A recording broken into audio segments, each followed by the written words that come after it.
Welcome to the Long Road Podcast with your host Parker and Logan. Enjoy the show. Hello, fellow travelers, and welcome back to the Long Road. I'm here in person this week with the man, the reason anti-lock brakes don't come with a warning, the secret love child between Vanna White and Drew Carey, my man Logan. Yeah, he's real. So, awesome episode this week. I made my way out to Knoxville, hang out with this cat, so that we could do this together live for a change. We did a lot of talking and discussing on the show, and then what we've got planned. And man, I'm more energized than ever. Big things coming soon. Should we give him bring him off a little prequel? Give him a little piece, just a little bit. So we got a special coming up. We're aiming for the 5th show. This is episode 3, so 2 weeks. A special show where we're going to include some people, other of our friends in on the whole thing. Haven't got the guest list down yet, but it'll be good. At least, hopefully 3 people, maybe more. Yeah, and then or maybe nobody. After a blank episode. Nobody. Yeah, I hope not. It's just this wall. This wall. We might put a fresh coat of paint on it so you guys can watch it dry, but no. So yeah, we're getting that ready. We're hoping that after that though, we might be going to 2 a week.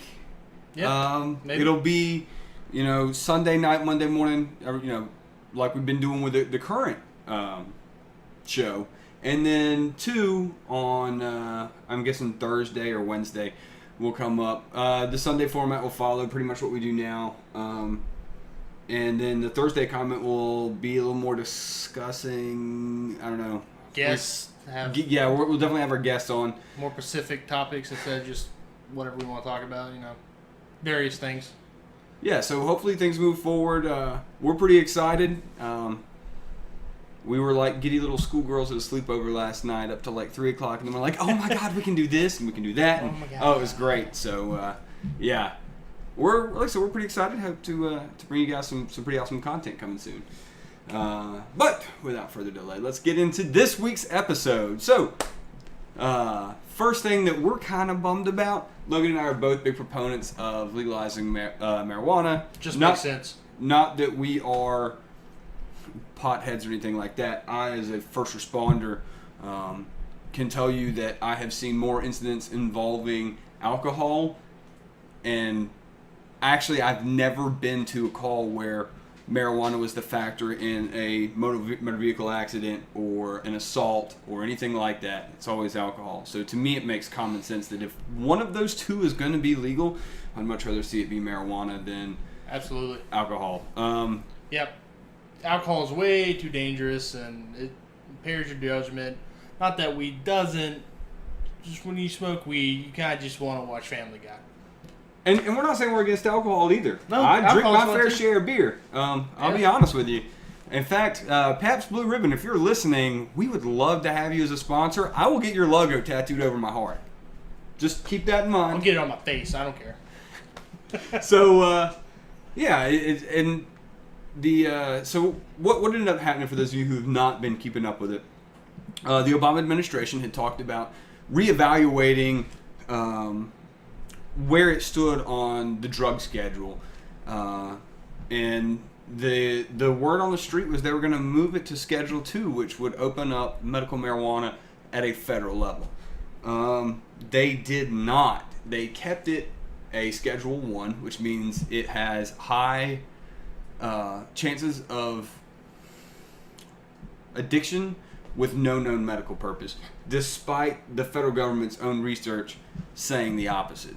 So I don't know what's going on with it. I've heard that there's some pluses and minuses, that they think that if it had passed, that it would slow down the movements within the states to allow it recreationally, and maybe that's what they're waiting for, is to see, if a majority of states come out and say, when we hit 26 states that go, no, we want to allow people to recreationally use it, the feds are going to have to listen to that at that point. They're not going to have an excuse of, well, people don't want this, because obviously they do. Yeah. It'd be nice if the states got to influence the federal government, it seems like, with this matter. Yeah, and it's the first time I think that we have seen that in forever. Normally it's the other way around. The federal government passes things that influence the states. But to see it move the other way is very interesting. Yeah. I hope that they will reconsider it soon. And that we'll eventually get to see, it not be such a big deal. Like I said, of the two, if one of the two of it and alcohol are going to be illegal, then I would much rather see it be alcohol. And just to be completely honest, the only reason that alcohol is not a Schedule I drug like tobacco is because they're not on the scheduled drug list. Mm-hmm. They're excluded from the ranking thing. So I think that we've reached that point in the American society where there's a lot of people who are like me, for various reasons, and Logan, that we see that, it's not that bad. Yeah, weed is up there with LSD and heroin and Meth. What doesn't even make any sense. Doesn't make sense. And it's all because they don't have known approved medical purposes. Okay.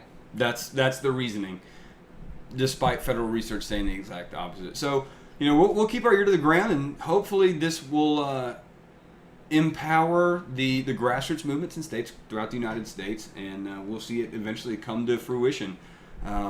My honest, conservative estimate would be 10 years. In 10 years, we'll see it completely legalized. I think if we really push, the people that want to see it legalized will, it could be done in 5. Yeah, if the people want it, we can get it. Yeah, and the key is just to, let your Congress people know. Vote for the people if it's something that is important to you. Get out and vote. Yeah, get out and vote. It's election season. Vote. So anyway, done with the drugs, on to the good stuff. Moving on.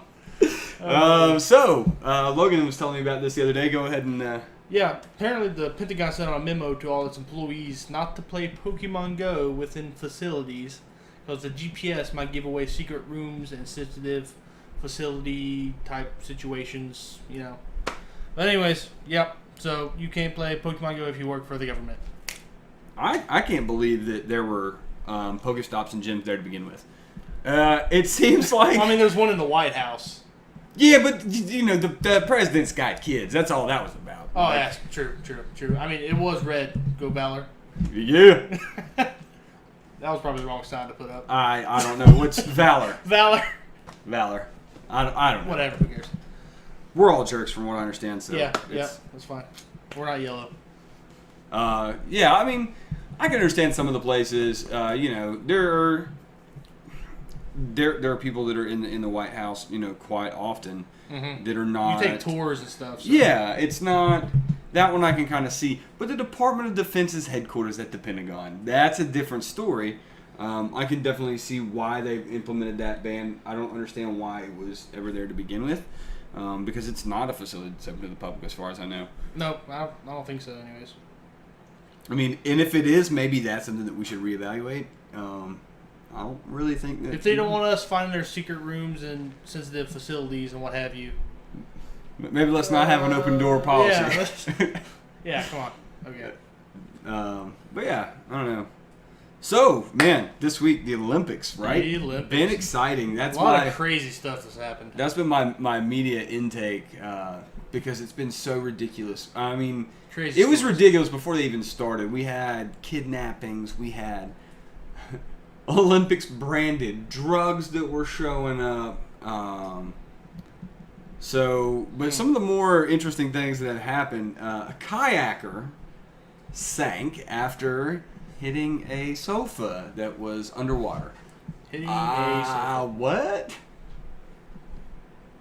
What? Just a sofa in the water. Capsized kayak. What? You would figure that they would have cleaned it out, but at least clean the sofa out of the water. But let's talk about how well they're taking care of the water.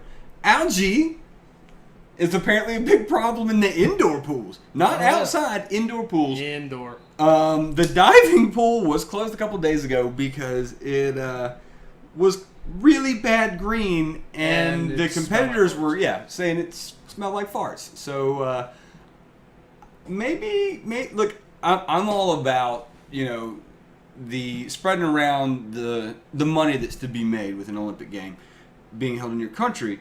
But at the same time, like, we need to sit there and look and say, is it safe and reasonable to have them in these countries? I don't think that Rio had the resources to actually pull this thing off, as we can see by all of the bad things that are going on. It's a mess. And I'm not saying that they should have never gotten the opportunity, but I think that when we're going to move it into a country like that, they should have put more effort into cleaning it up and tighten security. And it's the Olympics. It's a worldwide thing. I'm sure you can clean up the streets. And maybe we need to start arranging when the Olympics are chosen for whatever the host country is going to be. We should start choosing those, 4 years earlier.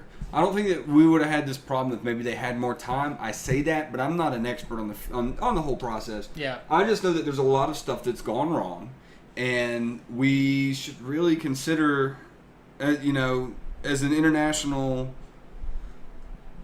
group or whatever, that maybe this isn't it makes sense to the heart, but not to the head. Right. I'm not against the plight of the people that live there in Brazil, but it's just, I don't know. And then, like, now what are they going to do with it when it's done? Like, none of those athletes are ever going to return because of their experiences there. Yeah. Apparently, the guy that won the gold medal in judo got sucker punched and mugged. Like, he's not going back there. He will never be back there. No, not at all. And I think the big thing we need to worry about more than anything is the safety of the competitors. Mm-hmm. Man, speaking of safety of competitors, did you hear about the Daily Beast leak or not leak article? No, what happened? All right, so the Daily Beast is a clickbait, like, journalism. Yeah. They had a guy who's down there, and he decides he's going to write an article on the hidden Olympic sport, swiping right. And it was all about the Olympians down there hooking up and stuff, which doesn't sound too terribly bad. You're like, oh, invasion of privacy, like, they did that and not expecting people to talk about it, whatever. The big problem is this. He outed several gay athletes who are from countries where being gay is a crime. Oh, no. Yeah, he signed up on Grindr. He drew a lot of criticism. I forget the athlete. He's from Africa. Being gay in his country is actually possibly 20 years in prison, or something crazy. The only difference is he holds enough clout as an Olympian that he won't have to face that. Like, they're not going to go after him. He won like a gold medal or something while he was there, so like everyone's so pleased with that, they're not going to really mess with him. They'll overlook it. But that's not the case for dangerous. All of them. Yeah, we're not talking about countries that run like we do. In America, we're fairly tolerant. They're from these countries where these are very serious crimes. That aren't as accepting as we are in the United States. And it was in bad taste that the article was written. It was in worse taste that nobody at the Daily Beast thought enough to think that maybe we shouldn't publish this. Maybe we should keep this to ourselves and pretend like we know nothing. How can you sit there? And they were eventually, like 3 days later, pulled their article down and issued an apology and said something, it wasn't in the highest, the highest journalistic standards. And I was like, what journalistic standards? That's not even a hard-hitting piece that anybody really cares about. It is 100% clickbait designed to get you to look and for them to make money. And nobody in the editorial staff thought that it was a bad idea to publish this. Right. And it's one of those things, man. You can't do that. No. That's putting money over, people. Yeah. Absolutely. So that was a thing. I don't know if he was gay and it was a double whammy. But did you hear about the gymnast that broke his leg? The French gymnast. Yeah. The medics dropped him. Yeah. Not only everybody saw the video where he breaks his leg on the landing, and that was a nasty break. As a first responder, that is a nasty break. That looked gross too. Oh yeah, and he apparently they were loading him in the ambulance, and they go to load the stretcher up, and they dropped it. Dropped. So the way that it works, like if this is the back of the ambulance and this is the stretcher, they'll like pull in and it locks, and then they raise the legs and roll it on in. Right. They had it locked, and when they went to release the legs to lift them, they just dropped it, and it just sort of like did this number here. I guarantee you it's not something that is going to be pleasant, considering that his leg was already broke. Yeah. And once again, I think this goes back to being ill-prepared. Although I will say, despite their ban on GIFs and memes and things like that, the Olympics has generated quite a few good ones. There's some good GIFs out there. My favorite meme is the one, it's Michael Phelps and the guy that was taunting him when Phelps just like pulls way out. And the quote is, "Winners focus on winners and losers focus on the winners." And I thought that was absolutely great. That's pretty good. I didn't hear that. Really good motivational piece. The other one that I liked, that was like, if you ever feel like you're useless, just remember somebody is a lifeguard at the Olympics. You literally have the best swimmers in the world gathered in one place, and you have to stand there knowing that no one's gonna drown. No. It doesn't happen there. No. So that was I like that. Man, speaking of Phelps, man. Dude, he is on fire. Breaking records, winning gold medals. Yeah, 22 gold medals. I think didn't he get another one? Didn't he up to 23, I think? Did he get another one recently? I want to say that. I could be lying. I don't know. I'm not 100% on that. But either way, when he hit 22 gold medals, he broke a 2,168-year-old record, starting back to the original Olympics in ancient Greece,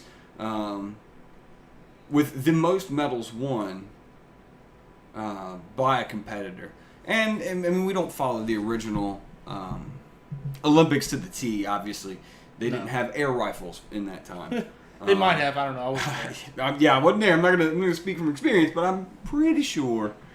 Also, I don't think they knew what water polo was, or they didn't have horses. They had air rifles, didn't have horses. Beach volleyball. I'm taking me to the bank on that one.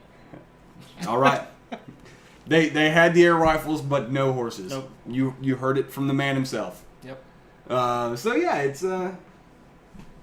it's pretty cool, and I think that you've got people like him, and there are several of them that have competed, this year. That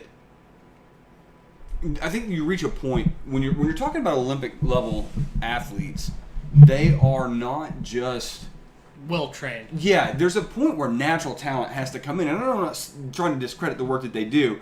I think that like the hard work gets you like 97, 95%, and the rest of it is natural talent. Yeah. Like you look at Michael Phelps, it's not that he is like when he wins, he is way ahead of the rest of the crowd. Like there's he was something born there to do that. Yeah, exactly. That was his. There was a gymnast, what's her name? Simone Biles, who was absolutely phenomenal. I watched her and was completely amazed on her floor routine. It blew my mind, the athletic prowess of this girl. And it's not like that she was any, more trained or had a better quality training really than the other Olympic, people competing in the Olympics. Yeah, it just came natural to her. It's like yeah, and that's it. Like to watch her move, those moves did not look unnatural at all. And I was completely just taken away by the athletic prowess that this girl had. Mm-hmm. I will say though, that same one when she did the floor routine. Did you catch the Allie Raisman comeback? No, I did not. 22 years old, which by most expert accounts is too old to be competing in gymnastics in the Olympics. I mean, right. You just lose flexibility. The body doesn't handle it like it once did. She 4 years ago fell in the floor routine and was like just chugging along, like absolutely phenomenal, and fell, and it ruined it. the rest of it was great, but the score she couldn't recover from. This time, man, she gets out, and oh man, once again, like just absolutely incredibly talented, out there. Just to watch her was amazing. And then like as soon as she finished, she like breaks down because she knows like at that point that she has redeemed herself for the mistake 4 years ago. That's good. She got to come back and redeem herself because that was a. Yeah, and it was apparently a big risk. They were talking about like the coaches when she qualified for the Olympic team. They didn't know if she would actually be able to make it, and so like she did like side training and stuff for like a year until they found out like no, she's got it. She's got enough to get through there. Like I said, really really impressive performance by her. Once again, it's always, we always see like the sad stories in life. It's always bad news, but that was really a feel good moment to be past what everyone considers to be past her prime. Right. And to come back and to just, she blew the competition out of the water. She ended up getting the silver because Simone Biles, the girl I was speaking about earlier, came out and she's just beyond human. Like both American, right? Yes, both of them were Americans. America. Yeah, but just absolutely like superhuman level of skill. So I was very, very excited to watch that. I was pumped up when I saw Allie Reisman do her thing because I remember watching her fall 4 years ago and thinking like, man, because she was just on fire. It's a real blow to the ego. Yeah, I was like, man, I hate to see that. Knowing that, at 18, I was like, this is probably going to be her last Olympics. And for most people, that would have been. But she wanted that second chance. She came back and her floor routine, I think, was stronger than it was 4 years ago, best I can remember. But then, and I was pumped on that. And then Simone Biles comes out and just absolutely blows her out of the water. Right. And I was just like, the level of talent that America has, here in the Olympics this year is just, it's absolutely phenomenal. Doing good. And I think that it's an amazing time to be alive, that we have people that can dedicate their lives to that you look at some of the other countries and it seems like the people who are competing in some of the things are really, they seem like they were free to go do it. Like, It doesn't look like they're serious competitors, and I think that it's just there's not that kind of support in some of the, especially the third world countries. Yeah. I see things like that, and I think we're really lucky to live in a society where you can dedicate your life to swimming, right? Or you can dedicate your life to gymnastics, or whatever. Yeah. So I don't know. The Olympics always make me feel good, especially. We are doing really well this year, so yeah. Did you see the image of the North Korean and the South Korean air rifles shooters shaking hands? No. Yeah. North Korea, South Korea shooters shaking hands. So that was pretty nice. No kidding. That's a big deal, man. Yeah, I saw that today. Well, that's like there was a different situation. It was in judo. The Egyptian fighter refused to shake the hands of the Israeli fighter. Yep. Which they're required to bow, and it's just expected that they shake hands. And everybody was talking about the disrespect there, but from what I've read, it's actually a really big deal that they fought to begin with. That this is the first year that countries in the Middle East have been willing to fight. Oh, really? Someone from Israel. Yeah, they said the fact that they were on the mat together at all is actually a huge step forward, and they kind of expected, there would be like either an insincere bow, which there was, or like a slight to not shake the hand or something like that. But the fact that they agreed to meet on the mat in general was a big deal. Progress, I guess? Yeah, it's slow coming. I think that things like the Olympics really help us come together as a human race. It makes you see less boundaries. And I know, like, we compete as countries. So you sit and be like, I think it's more divisive, but at the same time, it is people from all across the globe who are the best in their country, and they're striving for the same things. They're striving to excel in the same things. So I think that, you know, it really helps bring people together. Right. And, you know, whether you might just watch this swimming thing for Michael Phelps because he's American, but you can't help but see the swimmer from Brazil who was absolutely, I mean, he didn't beat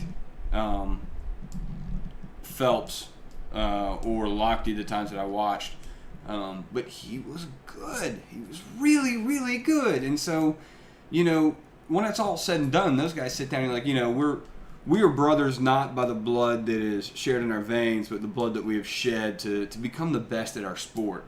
And I think that as we keep moving forward, as we keep doing these things, they're only going to get better. I know some people don't really care about the Olympics. They're like, oh, they're, you know, whatever. It's good to have the Olympics between all the war and the hatred. It's good to have at least one thing where the world can come together for something. Exactly. Yeah. We all come together, and like I said, you might just be there for, you know, your country's team, but you're watching, you know, if there's 8 guys in a lane swimming, or eight lanes for guys swimming in the finals, and you're sitting there watching them, then you're going to catch, if there's only one guy from the American team that's in there, you're going to catch 7 people from other countries swimming, and you're going to have respect for them, no matter who wins or who loses, because you're going to see how close that they come to beating your guy or you know, whatever. Right. So, yeah, let's keep it up with the Olympics, man. Yeah.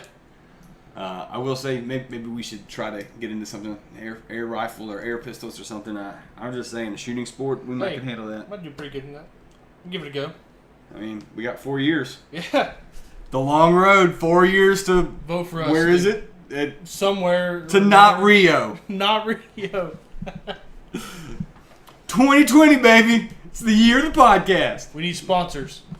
Pabst. Pabst. Get us into the Olympics so we can shoot things. With my Pabst tattoo. And a big dip in. I'm just kidding. I don't want that. Maybe I do. Just stick your tongue in there. I don't know the difference. Yep. Oh, man. Well, did you hear about the Delta outage? I heard something about Delta not working right or something. I didn't pay much attention. Yeah, they were down for like a whole day, canceled 740 plus flights. What exactly happened? They had a power outage in Atlanta, which is where, you know, Delta's. Yes, their hub. For anybody not familiar, Hartsfield-Jackson is the major Delta hub.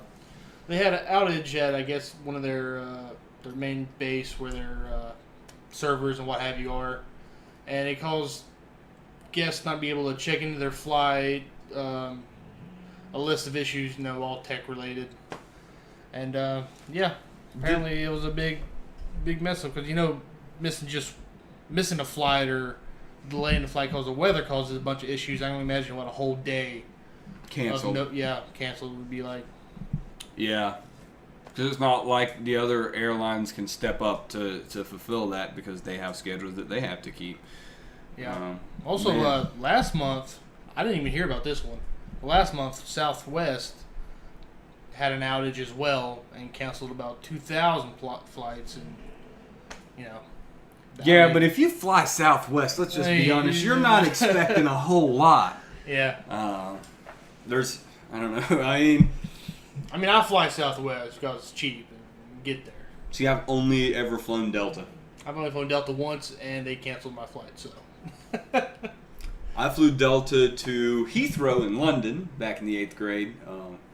Good friend of mine from like kindergarten up till he moved. His parents were British. They moved back to England. I got to go visit over Christmas break. That's cool. Only time I've ever flown. It's real hard to catch Southwest across the Atlantic.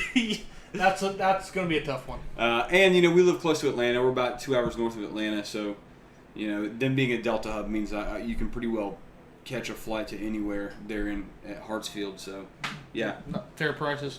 They're all right. Yeah, I mean, Delta's a little more than most people, but I don't know. It was interesting. The worst part was the decision to do, I want to say it was like Triple X that they were playing, and we're losing hours as it is, and the plane took off at like 9:30. We were getting there like first thing in the morning. So all I want to do is sleep. Mm-hmm. But Triple X is on. You gotta watch that.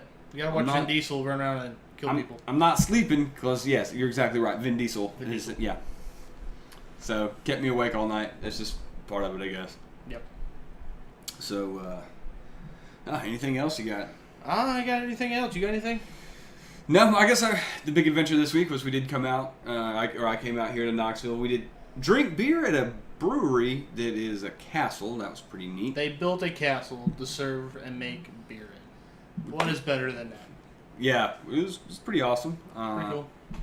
And then another one that looked like it used to be a garage. That was kind of more my style of location. They were playing records, and they served in craft beer they made there. You can see them make it in their equipment and tap right there. Pretty good. They call it the Crafty Bastards. Pretty good brewery. Yeah. If you're ever in Knoxville, Crafty Bastards. What was the castle one? I can't pronounce it. He can't pronounce it, but it's a German word. Two German words. Can't pronounce either of them. Well, just Google Castle Brewery. I'm sure it'll come up. Yeah, that's what I do when I need directions. Castle Brewery. But yeah, and they got a nice outdoor seating area, which is pretty nice. We had a good time. Mm-hmm. Got to hang out with Sam. Shout out to Sam. Never get to see that guy anymore. He's enjoying the married life, so he doesn't come back home as much as Logan here does.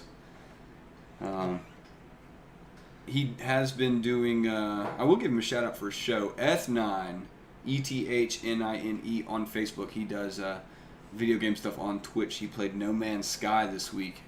I didn't catch it. I was busy. Pretty good. Interesting. It's interesting or concept from what I can tell. Interesting concept. We'll see where it goes. I'm of the idea of it. From what he told me while we were hanging out was you pretty much just explore. It's cool because the concept is all based on everything's built by algorithms. There's not actually preloaded worlds. There's data strings that an algorithm decodes into the planets and stuff. But until I can start claiming that, and I think if they turn into like a Civ builder type game where you can claim a planet and then grow your planet, build a faction, build some buildings, build an actual colony instead of just look, trees. Yeah, build colonies, conquer planets. Join, intergalactic federations with other people. That'd be cool. Really just get it going. I think it would be really awesome to see that. You get some gameplay like that going on. So hopefully we'll see it move that direction. So yeah, No Man's Sky, check that out.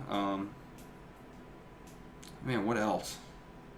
I don't know. We're mostly just excited about the future of this show and where it's going to go. We got a lot of big plans coming up, and hopefully they will come true. So stick around, keep watching, support the show. Hey, go ahead and hit the subscribe and like button, whether you're on SoundCloud or you're on YouTube. We're on there too. Also, check us out on Twitter, Facebook, and Instagram at TLR Podcast. We need all your love. Please share. Tell your friends about us. Please. We want to bring you better things, but it's really we got to build things up before we do some work. We have some great ideas. Yep. Things for the future besides what we've already explained to you. Future things that we want to do, and we've got people willing to help us, but they're contingent on they're not going to do it if no one's going to watch or listen. So please help us out. We'll love you forever. I promise. I'll officiate your wedding. I will. I will watch him do that. I'm a licensed Dudist priest. You can do that online. I love the Big Lebowski, and that's what it's all based on. It's totally a joke, but I have a certificate. Hangs in my room. It's in paper. It's in writing. In several states, I'm allowed. As long as I'm not the one that's required to get the marriage license, I can officiate. Cool. So, if you share it, I'll officiate your wedding. If you're a girl, I'll wear a dress and be in it. I mean, I don't care. Yeah, whatever. I've already lost the bet and got to do that one time, so I'm going to have a maid of honor dress. That would be hilarious. Shout out, Riss. I've not forgot. I know you haven't either. So anyway, I guess until next time, guys, there's nothing between you but air and opportunity.